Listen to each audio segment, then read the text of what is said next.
So for our next one, we looked at The Boy in the Striped Pajamas. Right. And, which is a 2008 film by director Mark Herman. Which is a movie where this film originates from. It's not an American film. It's a British film. Is it British specific? I believe it was a BBC film. Was it though? Well, you had an all-British cast. I know, but that was my thing with that. It is a UK film. Yeah. That makes me feel a little bit better because I have a major issue with films, and this is the only film like that in this category, but I hate it when in historical dramas or anything European-based, Hollywood thinks that anyone from Europe who's not from England has an English accent, no matter what nationality they really are. Even if they're Spanish or French or German or Austrian, they speak with a British accent. And in English. Well, it's so pleasing to the ears. For people. But, I hate it. Like, I get the need to lift the language barrier. I'm not saying every film that takes place in Europe needs to have the actual full language. I get that that's like almost impossible. Which Schindler's List did not do, by the way. Schindler's List stuck with accents. With German accented that's why I said this versions. was the only one on the list. Right. Schindler's List had the fully correct accents, and Inglorious Basterds was even better because it had all the correct accents and the correct languages. And they would say, let's talk in English now in subtitles. So yeah, it was all entirely diegetic. Right. Which was fantastic. I love that. But yeah, about so that later. It was French, Italian, and German. I can't even say it the way he said it. It was man. so bad. But going back to The Boy with the Striped Pajamas. Right. Which did have entirely British accents, which, yes, this is a British production, but it's something Hollywood is super guilty of a lot. Right. So the movie takes place entirely from the point of view of a young boy, and his name is Bruno. Okay. And I like this approach specifically because most people do know all the facts of the Holocaust. So it totally works out from the perspective of a child because you see things and you know what they are. Right. But you can kind of see how alien they are too. Like just how almost like unfathomable it is. And The Boy in the Striped Pajamas is the most sympathetic, not to the Nazis, but more to the other people who are not Jewish and not Nazis, who were around in World War II, believe it or not. It wasn't just Nazis and Jews. Well, there were other people. German sympathizers. There were German sympathizers and, Polish, non-Jewish Polish people as well. And this was really sympathetic to Germans who were not Nazi sympathizers or who were unaware of the extent of Nazis. It's really interesting because this movie kind of goes out of its way to show people being hoodwinked. Yeah, which Nobody's is something... like fully aware, and the propaganda films are all set to make the work camp seem fun. Which is something that the film does really interesting. A really interesting thing that the film does, which is film it in a way where everything is crisp, polished. Yeah. Things in the film look too polished. I know I have it on Blu-ray, but the people were perfectly groomed. The first time their I houses saw it, were. Yeah, the first time I saw it streaming on Netflix, and I had the same impression. It's not just the Blu-ray. Okay. Yeah, but it works very well because that is their lifestyle, and it is too crisp. And anytime an element of the war and what's actually happening comes in comparison, It's totally it looks, out of place. Yeah. It immediately is just like, wait, whoa. And it's because that's how he sees it. The little boy sees it that way, where it's just that stark of a contrast. And it's really interesting. Most of the things in the film that happen, with the exception of the mass cremations, to put it fairly gently, were mostly conveyed without real dialogue. A lot of the time, a lot of it was imagery and visuals. And then later questioning, kind of. That wasn't a mass cremation. I will go back to that later. I was trying to be kind of nice about it. Okay, well, here's the thing. And I'm going to put a sensitivity warning out right now and say we have to refer to things as they are. Okay. We're not going to sugarcoat it because it's something horrible and people need to know the horrible things that happened. Not just, some bad things happened. People need to know the extent to know of the human cruelty that happened. They got gassed.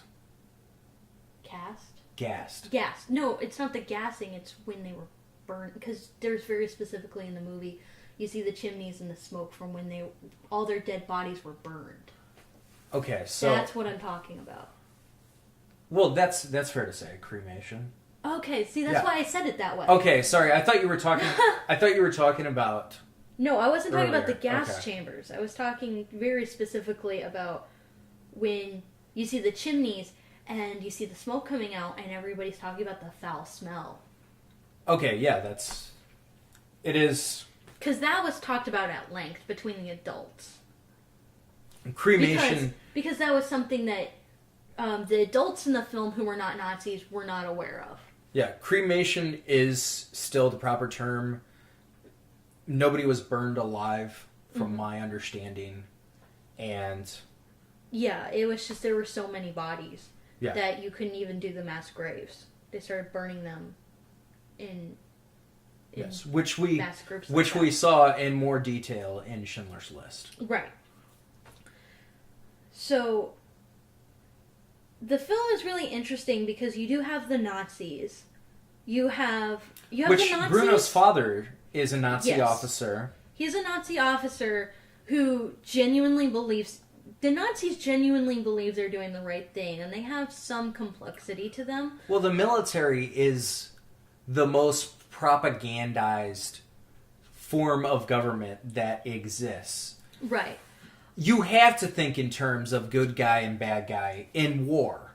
Well, the interesting thing is that the two Nazis in the film both had family. They both had parents that were Jewish sympathizers and didn't turn them in. Right, and I thought that was a very interesting standpoint to make. But at the same time, I've met people who knew of people like that in Germany, right, where they were strongly opposed. I don't know if they were Jewish sympathizers, but they voiced public opinion against Hitler, and the community protected them. Right. So, oftentimes when we talk about Nazi Germany, we think of a whole country being just totally propagandized, and everybody's like, yeah, kill the Jews, and this horrible stuff, which that's a little too one-dimensional, and people are more complex than that. Right, and I have some more stuff to say about that later. Okay. With the third movie. But it's a very interesting dynamic because you have the Nazis, and they both have a more human, empathetic aspect to them. You have the little boy who's wholly innocent and has no idea what's going on. You have the young girl who is totally susceptible to the propaganda, brainwashing, and entirely supports everything that's going on and is probably the most aware in the family of what's going on. Right. And then you have the mother who knows certain things but learns more and more all the time and becomes more and more horrified because you see initially when the little boy looks outside, when you see Bruno and he looks outside, he's talking about the farm, and the mother realizes the camp is right there. She knew about this going into it. She knows that much. And she freaks out because it's that close. Then you see her start to freak out because a lot of the people working for her are Jewish prisoners of war. And she doesn't like that at all. She doesn't like them being in her house. And then you have the scene where oh shoot, I cannot remember his name, and I hate this, but it was the man who was a doctor, and now he was peeling their potatoes. And I really don't remember his name, and that's terrible. But he patches up Bruno's knee, and she's grateful, and she says thank you. She starts taking a little bit more sympathy. And then you see the scene where she learns about the cremation. And she cannot deal with it anymore. And she actually stands up to her husband, not wife and husband, this is our marriage, but this is just wrong. This is not, it was a political issue, which was really interesting. So you sort of have it where they're trying to be really sympathetic to everybody. There's not really even a bad guy in the movie. Right. There's not really a villain. Well, there isn't... Who's a character who's on screen, who talks. Right. The circumstances. Mm-hmm. The circumstances, and... I could say the Nazis, but at the same time...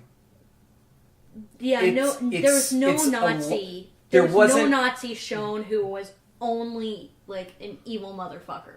Right. You had the one guy that, I swear to God, this guy looked just like Joffrey. He looked just like Joffrey. Like, really. Oh my God. Like, I saw him and I was like, that little motherfucker. Like, they're not even related, though. I looked it up. I know, it's crazy. Related. So, like, yeah, what's also crazy is I don't even think he's German. Really? The actor who plays Joffrey? Oh, yeah, I don't think he's German either. But they look very similar. They look so similar that it's like, okay, there has to be something in a family tree, because their similarities are insane. Yeah, that was super funny. It was just such a, really trying to be soft. It was a very soft film. Yeah, in a lot of sense. Because it was from the point of view of a fairly privileged child. Right. Who was very weak. Yeah, very physically weak, but also very protected. Yes, very, very naive as well. In fact, the entire movie plays on his naivety. And then totally just has him walk into the death camp. Yeah, he just walks into a gas chamber. Well... Let's be fair. He's going with right. He goes with his friend to find his father because he couldn't Small. Small. Yeah. Yeah. He goes with Small because they're trying to find Small's father. Their relationship was so interesting too, because it's so funny that Bruno has no idea what's going on. He does not know. He thinks they're farmers. He doesn't understand why they all wear striped pajamas. He thinks, like, the numbers on their clothes is some sort of game. Like, he brings it up a couple times because he can't wrap his head around, like, he doesn't know. Right. And it's funny because Small sort of... He's much, much more aware. But he's not really quite aware that Bruno's not aware. Yeah. Which is, they have such an interesting dynamic in that sense. But I can see that because they're kids. Yeah, exactly. Like Small just like has a feeling that like he has to at least get some gist of like Jews and non-Jews. Right. And no, he does say. Very specifically at one point, because Bruno asks him why they're all in there, and he says because they're Jewish. Yeah. He's aware of what's going on, but he's not really quite aware that Bruno's not aware of what's going on. Right. But they had such a strong scene in the dining room. I thought when Bruno comes in and he and Small are just talking, he gives Small some food again, and then Joffrey walks in. Yeah, we're just gonna call him Joffrey. I'm sorry. Because he kind of has a Joffrey-esque character too. Yeah, he totally does. Totally. But Joffrey walks in and though it's just with like... I will say, surprisingly, we have a Nazi officer that is more forgivable, more sympathetic than Joffrey. Yeah. Because the whole thing with his family and stuff like that made you... Yeah. Well, and he had a real fondness for Bruno and his sister. Yeah, which... Gretel. And it was really interesting, and I really like the fact that this movie did not... This movie did not try to make Nazis one-dimensional. Neither did Schindler's List, but there was still this edge to them. Like, there was just this disconnect. The scene where Joffrey takes... I think his name is... No, I don't know if his name was... I think his name was Carl, but... Yeah, I in any think case, his name was Carl as well. Right. There's the scene where when Joffrey is being attacked, not really attacked, but he's being interrogated about his mother, he immediately backlashes against, I believe, Carl. He knocks the glass of wine down. And immediately he just lashes out. But he does have a true fondness for Bruno and Gretel. A little too fond of Gretel. And we see that first scene between the two of them where he learns that Gretel's just a little kid, and you see that look on his face like, oh shit. I totally thought you were older. I was totally trying to hit on you. Shit. Never mind. But anyway, back to the dining room. That's what you thought? Yeah. Because here I was like, oh. Yeah, no, Gretel is like trying to work her wiles on him because she thinks he's really cute and he's totally into her. And then Bruno's like, you're not that much older than me. You're only 12. And you see... I need to go back and watch this scene. Yeah, and you see Joffrey's face just fall. And they weren't holding hands. But they were like a little close. And you just see him immediately like, oh shit, withdraw. Just like no contact. Yeah. Yeah. He was just like, oh shit. I would probably do the same thing, but... Well, she looked way too young. Yeah, and you can tell. You can tell in that scene she's trying to act like all grown up, like she knows what she knows her shit. Because her whole thing is she's trying to be really aware of what's going on, and she's talking to him about like current events and stuff. So she comes across as older for her age. She was super interesting too. Like she was entirely buying into the propaganda. Yeah, she had like the cutouts of all the characters. And then she had the dolls. She had a mass grave of her dolls. Yeah, which that was foreshadows. Freaky. Foreshadows, but it's also some of the most graphic imagery we see, which is interesting. Yeah, the scene at the end is completely left to your imagination. Well, I love the scene at the end because it really Schindler's List tries to give you an impression of how vast it was, if that makes sense. Not quite, but sort of give you like a general feeling. And the Boy in the Striped Pajamas only focuses on this certain set of characters, but it takes this one moment at the end of the film to sort of take you through the room in front of the gas chamber to sort of like give you a little perspective of it wasn't just Bruno and Small that died. Every single one of these other people was in there too. Yeah, they just lined people up and they told them to go down, and then they closed the door on them. But the camera takes a long time to pan out, and you see like increasingly more and more sets of clothing and shoes that's supposed to be representative of like every person we never met. But you do also see the Nazi officer with the gas mask putting the chemicals down into the chute. No, but I'm saying that final shot gives you more of an impression of the death toll. Because before that, everything is more vague. It's just vaguely, a lot of Jews were cremated. Vaguely, this happened. Vaguely-ish. But that's the only time that they very specifically are like, this many people. All, like, every single pair of shoes you see belong to somebody who was in that chamber and died.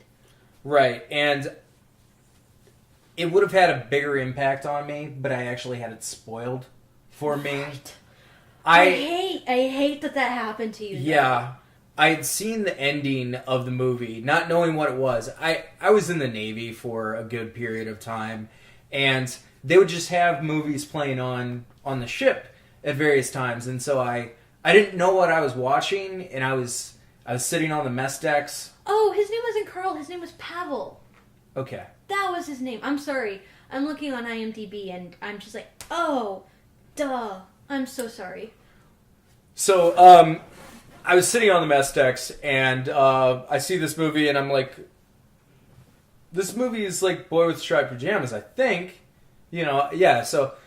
And I was like, oh, this looks interesting, but I didn't realize that it was the end of the movie. Right. So, and when I saw that, I was like, fuck! Like, yeah. But going back to my original point. Still soul-crushing. Even though I knew what was going to happen, it's still like one of those endings that just... Right. Yeah, I mean... But I'm not going to spoil The Mist, but I will tell you, if you haven't seen The Mist yet, just be prepared for something that could surprise you. Okay. Back to what I was trying to say, though, the big crux of the relationship between Bruno and Small was the dining room scene. And, Joffrey comes in, he starts picking on Small, and it's like, you took the food, you did all this bullshit, fuck you, kid. And Small is just trying to defend himself. And, he let me, he told me I could have it. And Bruno says, no, I don't know this guy. I don't know this guy. I didn't tell him to do anything. I just walked in and he was helping himself. And he totally did a Peter. Yeah, he did do a Peter. I actually was thinking of that reference in my head. He totally did a Peter, but that's a strange scene to say, like, that's a big part of their relationship, but that was a scene that was so childish. No one's at fault, but they're kids. They're both acting out of self-interest. Neither one of them's really thinking about the other, but not maliciously. Right, well... There was no malicious There was to no it. malicious There was just nature. self-defense. I don't come... He came from an extremely privileged background, so, Yeah, he came from an extremely privileged background, and Joffrey's always rubbed him the wrong way. And the last time he saw Joffrey took Pavel into the other room and beat the shit out of him. Yeah. Like, he had no reason to think that... he was afraid that he was going to get the shit beat out of him. Exactly. So, he had no reason to believe that Joffrey wouldn't just grab him by the hair and drag him out of the room kicking and screaming. And he thought he was going to have to go to the ER for falling out of the swing. So, I think you should take me to the hospital. It could be worse than it looks. You don't know. Yeah. I could die. I'm bleeding so much I could die. Oh, also, I didn't mention this before. Bruno's haircut and the way that he looks, like, all you gotta do is add, like, a little Hitler mustache and he looks like mini Mein Fuhrer. Yeah. Entirely intentional, I believe. Yeah, it has to be. 100% intentional. Yeah. It was part of the Nazi glorification subtext. Right. He had his hair done like Hitler. And then, of course, you have Gretel with her posters. And she has this poster of the girl, sort of a Nazi supporter girl with braids and the little sweater thing over her shoulders, like in the military style. And the next scene you see her in, she's braiding her hair like the girl in the poster, like very intentionally. And then she starts wearing the sweater around her shoulders. Like these little mini, like, cutesy military style uniforms, Yeah. But that was just such an interesting scene between Bruno and Small, and then it culminates later in the dining room. It culminates later when they're trying to repair it, because it wasn't malicious, and they both know that. So the fact that they can get past that scene really is a testament to their friendship with each other. Right, but I'm gonna call Bruno out for one thing. He gets food for Small, and he never, like, there's only one time that he actually successfully gives Small food. Like, the first time, he eats the candy. Yeah, and I think he said that he forgot, because No, here's the thing. It's kind of a trick. But the shot, you see a shot of him waiting at the fence, and he only takes one piece of candy. You only see the one piece of chocolate, then he leaves. Yeah. And then he comes back. But you don't really know how long he was sitting there, so he probably just sat there and accidentally ate all that chocolate out of boredom. Yeah. Just, like, looked down and I was like, oh shit, I ate it all. Oops. I'm gonna go away and come back and then just pretend that I forgot and I didn't bring it. Yeah. And then, of course... he does give him a biscuit the next time. The next Right. time he does bring Schmall food and successfully gives it to him. But... And then the scene in the dining room, Schmall takes the Cinnabon. Yeah. It is a Cinnabon! And the scene that leads his parents to know exactly what happened to him culminates from the sandwich that he dropped. Right. But, you know, it was... You know, they sort of repaired their friendship a little bit and got past it, but then in that final scene, you know, Bruno is still saying, I feel really bad that I threw you under the bus. That was fucked up. Let me help you look for your dad. Yeah, so, I mean, Schmall got beaten up. He felt bad about that. Yeah. Schmall got a pretty ugly black eye. But, I mean, given the circumstances, like, what friends did he have? I mean, the Joffrey Nazis... did that. Well, but what friends did he have? I mean, I read the book, Elie Wiesel, I read the book written by Elie Wiesel called Night, and there were things that Nazis did where they actually would, like, throw food in between Jewish people just to get a rise out of them fighting over it. Right. And we saw in Schindler's List, even amongst the kids, there's no friends. Right. Yeah, no friends. Yeah. It's all about self-preservation. Well, but that means two different things between Bruno and Schmall. Right. One issue I did have with it was, it wasn't very realistic. I know that sounds weird. I know that sounds really weird, especially since it was just like, oh, they really were just like little kids. But this movie had much more creative license, if that makes sense. It wasn't really about preserving anything. Well, I do believe that the movie does rely on a lot of magical realism. Yes. Which I actually really appreciate about the film. Like, I think the style, and given the fact that the movie is, rated PG-13? Mm-hmm. I think it is PG. You have the DVD right there. You can check. Yeah, PG-13. Oh, You can't really? have an ending like that in a PG movie. That's really strange, though, because it really does seem like a PG movie. Yeah, but you can't have an ending like that in a PG Right. rated movie. Yeah. Hang on a second. 20 years ago you could, but not anymore. So we had a couple issues with certain things in the film. Primarily, I had an issue with the costuming, and it wasn't that the costumes were completely out of place and the way they were worn was completely fine.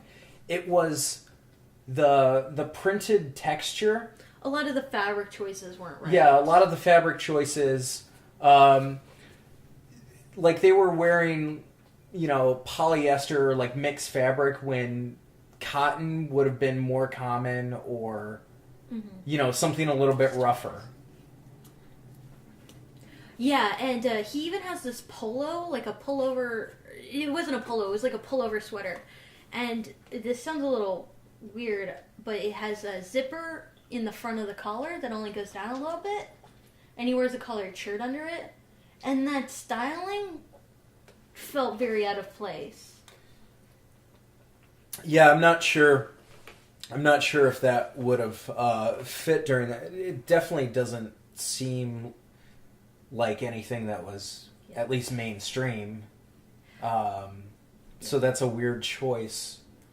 It's a weird choice to, have for costuming. Right. So we had a little bit of costuming issues with the film. And for me, and going back to what I was saying about it not having a certain sense of realism, and kind of going to the accents.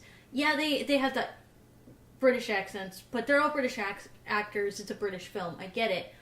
But they all had British personalities. And by that I mean in contrast to German personalities. Now in Schindler's List, the German people all sounded and acted like German people culturally. And there was a lot of stuff about Jewish culture. There were, hymns and ways of talking and rituals and this whole thing. And it felt very of that place. Right. But there are certain mannerisms that are especially like really rough that most of the cast didn't have, except for one guy. Joffrey was very German. He was the one character that felt totally in place. Yeah, he felt totally on point. Yeah. And there's more than one. There are a couple scenes with him and Bruno where he seems really harsh, but then he laughs. Or he seems really harsh, and he's also really heartfelt. Which is a total German sensibility. Exactly. Yeah. Nobody else in the film seems German. So personality-wise and culturally. That being said, I want to see this guy in more stuff because Joffrey was awesome. that was even though he's a hated character in the movie, I do think that this guy, we're going to see him in the future because his performance was excellent. Yeah. I think his name is Rupert Friend. That's him. Okay. Yeah, and he is an English actor. I'm pretty sure he's not really of German descent, but he was born in England. But I think he's one of those guys that has a look where he's mostly in historical dramas. Yeah, he does have that older look. Features, Mm-hmm. But he was on Homeland for a series of 33 episodes. So there you go. That's actually a pretty good, long-standing role for him. He seems to have been in quite a few things, just not a lot of really popular things in America besides Pride and Prejudice. Right, and Pride and Prejudice, that's a movie that had some popularity, but is mostly for the Jane Austen fans. Which is a popular fan base in America, but this is the one with Keira Knightley. This is the more well-known Pride and Prejudice adaptation movie. Cinematically, that movie's really good, though. Oh, that's true. The cinematic language in that film is spectacular. Yeah. But anyways, going back to Boy in the Striped Pajamas, that was my biggest issue, is that they're trying to make really sympathetic Germans, and you don't make them German at all. Yeah, it is one of those things where the actors could have done a little bit more research into the cultural mm-hmm. The behaviors. production design did a lot of research in terms of the look. The production design did a lot of research, but that actor had to have done a lot of research. Because he was on point with the humor and the mannerisms and stuff,